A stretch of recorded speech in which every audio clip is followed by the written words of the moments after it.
Cold War, motherfuckers! We're back. Episode 287. Wow. That's a lot. Oh, That's a lot. my friend is wicked What? smart. Wicked smart. This is the Cuban Revolution, the ongoing Cuban revolutions from the This is still 1800s ongoing. to the middle of the 1950s, Something's. late Yes. 1950s. Yes. In the last episode, Ray, we were talking about President Macho Man, Machado, Right. how he basically started off, looked like a good guy, Yeah. very Oh. quickly became a really bad guy, Yeah. Oh. basically set Cuba up as a military dictatorship.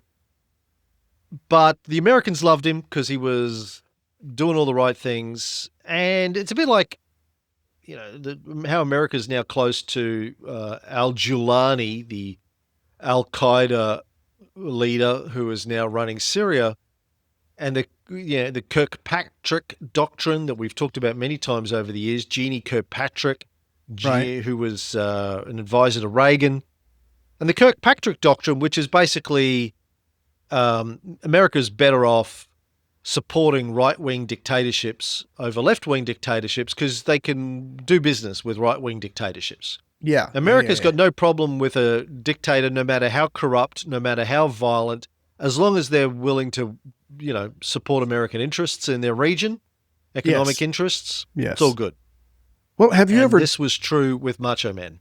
Absolutely. But I mean, you personally, have you ever tried to work or talk with a communist committee? I mean, it's like herding cats. It's just give me one guy who's killing everybody, who's his enemy, and that's a guy I can work with. Again, it's just a matter of time and resources. You focus on what you can get, what you can do, and I think America understood that very well during the Cold War And today. And So yes, today. we finished the last episode talking about this huge boom in American tourism to Cuba that happened from World War I through to the 1930s. It just kept booming because there was no prohibition in Cuba. Americans had money. They couldn't go to Europe during World War I. Now Cuba has become this exotic playland where you can drink, where you can fuck, where you can dance. There's hot Latin American rhythms. There's hot Latin American women and men. And it's like partying and fucking and everything is you can do in Havana. Yeah, to live in Cuba is just like living in paradise. So this is where we would normally play the song. Just smoke cigars, drink rum. It was just, there was sometimes smoke rum, drink cigars, whatever. There's no rules. It's only right. If you're Bill Clinton, you get cigars and you... I was watching an interview recently. Somebody, I can't remember who it was, but they were interviewing Monica Lewinsky and talking about the whole Clinton thing and blah, blah, blah, blah, blah. Yeah. And it's like, I would love to interview Monica Lewinsky because I've always been fascinated with that whole story. Right. But nobody ever asks about the cigar in a pussy. No one brings that up in interviews with Monica. It's the first question. Yeah. I'd be out like, of your mouth. Yeah. Yeah. Where did you stick it and who smoked it afterwards? Right. I want that whole story. That story has not been drilled down into. I want to do a whole documentary. No pun intended. On the intern and the cigar. Was she an intern? I think she was an intern. Intern. Let's go with that. I don't know. Yeah. She was young. She was naive. He was the most powerful man in the world. Completely unfair. But the point is that story's already been told. You want to get to the heart of the matter. And I respect you for that. I would take a cigar. The first thing, if I had an interview with Monica Lewinsky face to face, the first thing I'd do is pull out a cigar and go, does this bring back memory? Oh, sorry. Before we start, would you mind? That's right. Or is there anywhere you'd like to stick it in me? Because I'm game. As long as the cameras are rolling. Prepping this for me? She goes, you want me to snip it and light it? Eventually. But before that, I want you to prepare it. Yeah, prepare it for me. Yeah. I'm your biggest fan. Can you moisten my cigar for me? Straight to hell. So Cuba was booming. Yeah. Cuba was booming. People were making money out of it. It's good for the Cuban economy, but still a lot of very unhappy Cubans that are not participating Yeah. in the wealth. A lot of people getting rich out of this, a lot of people staying poor as well and feeling like there's political oppression, there's colonial oppression. And so there were a lot of attempts at rebellions during the Macho Man years, largely by former rebel leaders. Right. Guys like Gomez are still having a crack at, overthrowing Machado. Well, he died, not Gomez anymore. He's dead. But guys like that, guys that were former generals, former rebel leaders, they either get arrested or their rebellions get crushed by Machado's dictatorship. He controls the police, he controls the army, and he's just going to crush. As I said last time, he'd shut down newspapers, arrested the editors when they complained about him, just sort of reinstating himself for a second term. Right. There were organizations developed by Cuban workers aimed to get better pay and better working conditions, unions, early union movements. And just to point out that unions were obviously not even really well established in the US or anywhere in the developed world at the time. The whole idea of workers unionizing in the 1920s was still a new thing. The Russian Revolution had really inspired workers around the world to start to organize more, to start to assert themselves more for better conditions. I mentioned in the last episode that Americans had recently been granted a 5-day work week. They'd been granted paid holiday time, not a lot, but a little bit. Right. And they still don't have a lot. You still get, 2 weeks? Is that? First year, normally a week. Second year, 2 weeks. And then you have to wait a while, a couple more years to get a third week. It's pretty standard in America. So not a worker's paradise, if that's what you're asking. Jesus Christ. Yeah.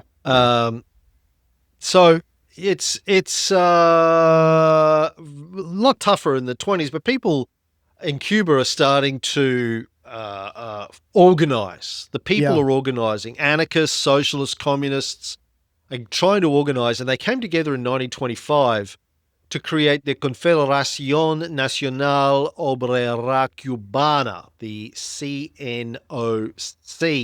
I think it's pronounced the Canuck. I could be wrong, but I just see it. I say Canuck. Can I just be... Sure. Just for a second, I want to be slightly cynical. So you were talking about there are people making fortunes during this time, and there are people who are not participating, getting a little slice of the growing economic pie, which is normal when you're dealing with capitalism. But the other thing of it, and again, this is where I'm going to be a little bit cynical, this kind of reminds me of certain periods of Roman history, like the triumvirate, the first one or the second one.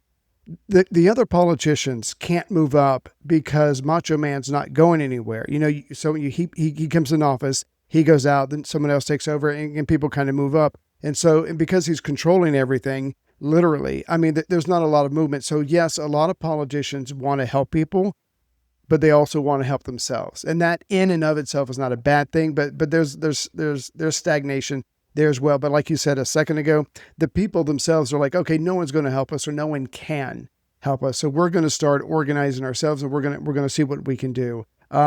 Unfortunately, as we're about to find out soon, for the anarchists, didn't work out so well. But the point is that their heart was in the right place. Yeah. So, by the way, the Confederación Nacional Obrera Cubana is the Workers' Confederation of Cuba, Cuban Workers' Confederation. Right.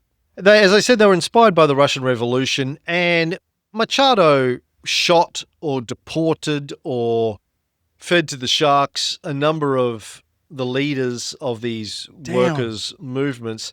Yeah. He stated at one point, "You are right. I don't know what anarchism is, what socialism is, what communism is. For me, they are all the same, all bad patriots." Ooh, which sounds very shark Trumpy. bait. Yeah, or shark bait. But yeah, and which would work on me if someone came to me and said, "Ray, if you act up again, we're going to feed you to the sharks." I'd be like, "I'll be good." Not a hero. I know I look the part, but I'm not a hero. I would cower very quickly. I cannot stress that enough. Okay, I'm done. And there was a couple of really important Cuban rebel leaders that emerged during this period in the 1920s while Macho Man was running things. The Communist Party, by 1931, the Communist Party in Cuba was strong enough that it could take over CNOC. And the Communist Party there was established and led by a number of people, but among them were several European Jews, including a guy called Fabio Grobart, who was a Polish Jewish emigre who we don't know a lot about him. I dug into his biography a little bit. It's very, very murky, but it seems that he had joined the Communist Party in Poland after World War I, when it was illegal in Poland. Right. And he was instructed by the Comintern to go to Cuba to form the Cuban Communist Party. So he went to Cuba in the early 1920s and was declared a criminal by Poland when he left to go to Cuba.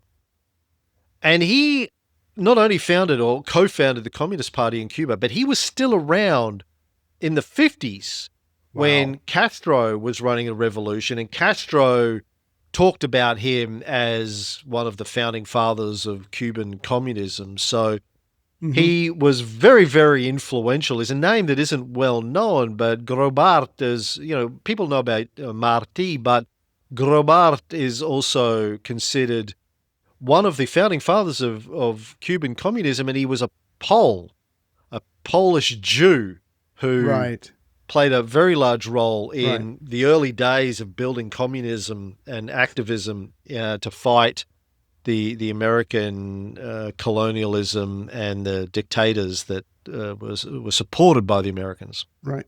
Can I ask a related question to that? And because I don't want to read too much into this, I'm assuming you, like normal, went beyond Wikipedia, which to me makes you a hero. But let me get your opinion on something. So you have the workers' organization. So I get that they want better conditions. Makes sense. The communists come in, and this is, I don't mean this in a negative way, but the communists come in and there's enough of them so they get control of this entity that is not communist per se. It was started out as the workers' union, but because they're communist, and because some of them are Jews, I mean, isn't that like two strikes against this organization, even though they started out not communist and not run by Jews? When you have enough of those numbers in there, that's the way they're going to be viewed. So between the Americans, between the conservative Cubans, I mean, I've got to think that that's already not that the government wants to give them what they want, but that's already got to be two strikes against them. And so I see what the communists are doing, and I see why they're doing it. But overall, it doesn't help what the workers want, because now it's not that people aren't taking them seriously. Now that they have another reason not to like them. Did you find any of that in your non-Wikipedia research? Yeah, there was obviously, Cuba was not unlike most countries in the world at the time, inherently racist, and inherently distrustful of foreigners. Again, this is just after World War I. And the Russian Revolution had just happened, and a lot of people, including, we've seen this in our earlier episodes, a lot of people, including guys like Churchill, blamed the Russian Revolution on Jews. There was a lot of anti-Semitism wrapped up in communism or socialist revolutions, this idea that the Jews were trying to blah, blah, blah, blah, blah. Right. And there were obviously Jews involved in a lot of these organizations. But it sort of got wrapped up in this anti-Semitic thinking. Cuba was no different. The fact that these people were foreigners to start with and Jews, secondly, made it difficult for Cubans to trust them. So they had a really hard start getting off the ground. Gotcha. Building the Communist Party. The same thing was true in America or in Australia. The Communist Party was made illegal here in the early part of the 20th century. And for similar reasons. It was considered to be this sort of Jewish/terrorist organization that was trying to overthrow what the good white people were trying to do. Right. There were, according to Jewish history experts, in 1925 there were about 8,000 Jews in Cuba. Wow. And at least 4 of them were involved in setting up the Communist Party in 1925. 4 out of 8,000? Or 4,000? Yeah. Okay. No, but there was 8,000 Jews, so there were not a huge percentage of the population. Right. But there was a significant... Right. Sure, Sorry. but there was a significant Jewish community there. They were treated like Jews were in most places in the 1920s, with a lot of skepticism, distrust. Mm-hmm. And for, and I've said this many, many times, and the Jews brought it upon themselves to a large extent. When you run around marrying, not intermarrying, but marrying, staying in your own community, right. When you go around telling people that you're the chosen people of God, it gets people offside. You stand out. Of course, Cuba is very Catholic, very Spanish. Catholics don't like the Jews. Right. Can't remember why. There's a thing there. Jews don't like the Catholics either. So there was a lot of that sort of Christian, Jewish. It wasn't just. It was anti-Semitism, but anti-Semitism had long Christian roots. Yeah. You killed my Jesus. So all that kind of stuff. Exactly. Oh, by the way, I've got a shout out to a great Australian all-girl band that I've been into the last week. Bunch of lesbians, I think, by the looks of them. Right. In their Is that 20s. the name of the band? Oh, sorry. No, go ahead. No, but the band name is awesome. It's like the greatest band name you've ever heard. Right. Teen Jesus and the Gene Teasers. That is the greatest. And the Gene Teasers. I feel reverence. Look them up on Spotify, arousal. people. Look at their latest single, Balcony. It is a fucking banger. Right. And it's basically a girl singing to another girl. Why don't you fuck off your boyfriend, come out in the balcony and let's make out on the balcony. We'll smoke a cigarette and make out on the balcony. Oh my God. Teen Jesus and the Gene Teasers. I just fucking love it. Such a great name for a band. Anyway, sorry. Enough about anti-Semitism. So, right. Some of the early leaders of the Communist Party were assassinated by Macho Man. He was fierce in crushing any political opposition. Anyone who participated in strikes or any sort of oppositional activities were mowed down by machine guns. The Cubans have gone from machetes to machine guns in terms of mowing down anyone who gets in their way. And that was common across Latin America at the time, particularly with right-wing dictatorships. You were just mowing down anyone that was protesting against the dictatorship. Where do you think they were getting all these machine guns from, I wonder? Who knows? eBay? I don't know. I don't want to jump ahead of you, but we've said in the past, one of the things that the communists don't get credit for is when they come in, they normally focus on 2 things. One, women's rights, they try to do a better job with that, and 2, education. And it's going to be the same thing here. And I don't want to jump ahead, but the communists Then stop jumping ahead. Stop saying I don't want to jump ahead and then jumping ahead. Well, like if you don't want to jump ahead, don't jump ahead. Okay. All right.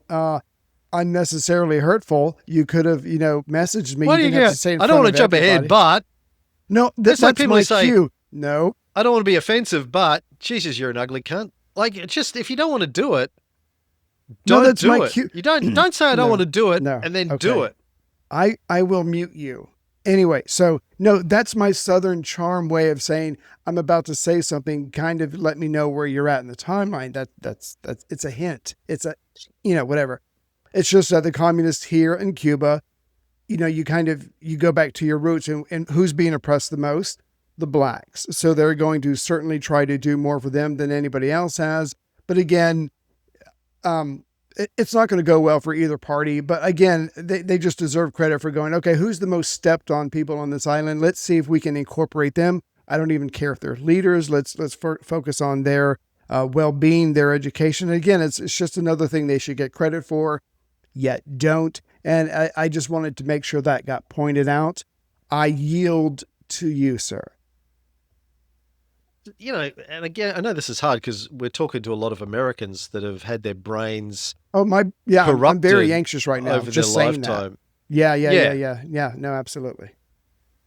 At its core, what communism is and has always been about is about helping all of the people that need help, building a better society where everyone's basic human needs are taken care of. Everyone has That's an idea. enough food, shelter, safety, protection, healthcare, education, etc. It's like taking care of the basic needs of everybody. Yeah. I do my investing show and I say on it from time to time, as I did recently when we were talking about the Australian election, like I'm to the left of fucking Che Guevara. And talk about where I fit on the political matrix. And people are like, well, why are you doing a show about investing if you're a communist? I go, okay, right. So it breaks down like this.